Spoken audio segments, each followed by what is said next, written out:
சிறகடிக்க ஆசை சரியில்ல. அடுத்த வர எபிசோட்ல நம்ம ரோகிணி இருந்துட்டு கிறிஷ காணோன்னு சொல்லிட்டு அழுந்துக்கிட்டு இருக்காங்க.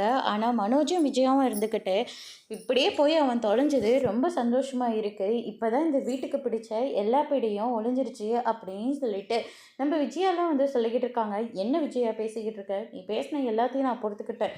ஆனா அது சின்ன பையன், அவங்க பாட்டி நம்மளை நம்பி அவனை ஒப்படைச்சிட்டு போயிருக்காங்க அப்படின்னு சொல்லிட்டு அண்ணாமலை வந்து சொல்லிக்கிட்டு இருக்காங்க. அதுக்கு அடுத்ததான் வந்து பார்த்திங்கன்னா ரோகிணிக்கு பிஏ ஃபோன் பண்ணி, உனக்கு உன் பையன் உசுரோட வேணும்னாக்கா, இல்லை உன்னை பற்றின உண்மை வீட்டில் சொல்லக்கூடாதுன்றதுனால நீ எனக்கு 2,00,000 பணம் கொடுக்கணும் அப்படின்னு சொல்லிட்டு கேட்குறாங்க. நான் சொல்கிற ஒரு நம்பருக்கு ஃபோன் பண்ணி நீ பணத்தை கேளு அப்படின்னு சொல்லிட்டு ரோகிணி வந்து மனோஜோட நம்பரை கொடுக்குறாங்க.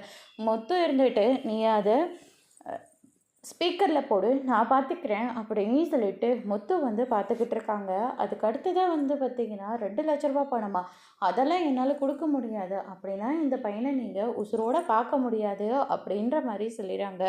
அதோட இன்னைக்கான ப்ரமோ முடிச்சிருக்காங்க. இனி சிறகடிக்க ஆசையில் கிருஷை எப்படி பிஏ கிட்டே இருந்து மீட் எடுக்க போகிறாங்கன்றதை வெயிட் பண்ணி பார்க்கலாம். தேங்க்யூ.